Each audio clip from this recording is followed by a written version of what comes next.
Здравейте! Вие сте в канала Магарев, който няма да оставим. А днес ще разгледаме една тема, която според мен е много важна, а именно как да запазим емоционалното състояние стабилно, когато си търсим правата. Знам, че на всеки от вас и на мен съответно, когато съм си търсила правата, е имало случаи, когато ми е идвало да извия врата на някой срещу мен, но винаги се убеждавам, че това е просто един служител, който е там сложен, за да си върши работата доколкото може. Този човек не е най-вероятно човека, който измисля корпоративните политики и най-малко има вина за случващото се с мене. Така че в такива ситуации, ако сте попаднали, имайте на предвид, че човека, който е срещу вас, най-вероятно не ви е враг. Той просто е поставен тази позиция и трябва да ви изслуша. Така че ако може да запазите спокойствие и съответно да му обясните какъв точно е проблема, без да го обиждате, да го ругаете или съответно да вдигате скандали, според мен много по-добре би се отнесъл към вашия случай, отколкото съответно ако изпуснете нервите си и решите, че точно този човек е виновен за вашия проблем.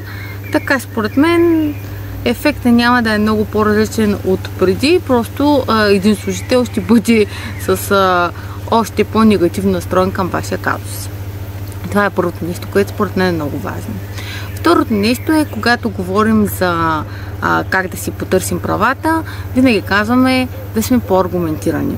Ако усещаме, че разговорът тръгва прекалено емоционално, а съответно недостатъчно аргументирано, по-добре малко да починем, да преосмислим, с секунда да глътнем въздух и чак тогава да продължим разговора, като се опитваме да го насочваме изцяло в насоката какво според вас не се е случило както трябва, а не търсим емоционално кой е виновен, как е виновен, нали, да тръгваме да обиждаме, да буйстваме, да блъскаме, защото, както казах преди малко, така не мисля, че ще има резултат.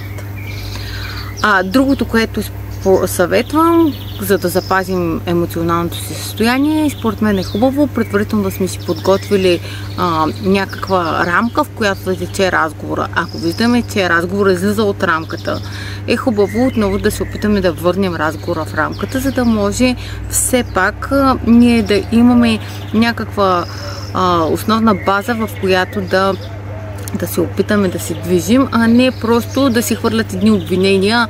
Примерно, вашата компания е направила това, съответно те да казват, вие не сте си изпълнили договора и така в една прекалено емоционалност и да тече разговора. Хубаво е да има ясни рамки и съответно да има ясна структура на разговора, който се опитваме да водим. Другото, което е, можем да говорим така. Примерно аз очаквам, аз се надявам, аз разчитам, защото когато говорим по този начин, става ясно, че ние не насаждаме вина в човека срещу нас, ние просто показваме какво е нашето отношение спрямо този казус, за който си търсим правата. Както вече няколко пъти споменах, но ще си позволя още един път да го повторя, според мен най-силното ни оръжие в случая е да бъдем усмихнати, да бъдем позитивни, но в никакъв случай да не отстъпваме от нашите права. Но когато го правим с усмивка, когато го правим по възпитан начин, нашето поведение тежи много повече, отколкото ако случайно почнем да се караме там или пък да ругаем, да се държим невъзпитано, защото според мен точно такъв тип поведение показва колко всъщност ние нямаме друга опция, а реално погледнато възпитания начин да си потърсим правата също е според мен най-силната ни опция казуса ни да бъде решен. Сега ще изброя след мъничко кои са според мен най-важните стъпки и вярвам, че ако ги следвате, казусът ви много бързо и без излишна емоция от ваша страна ще бъде решен.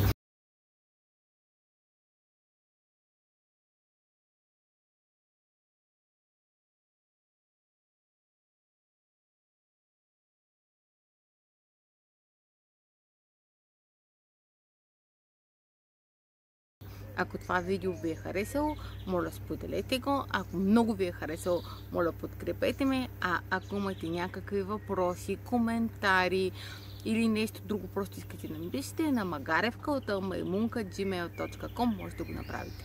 Благодаря ви!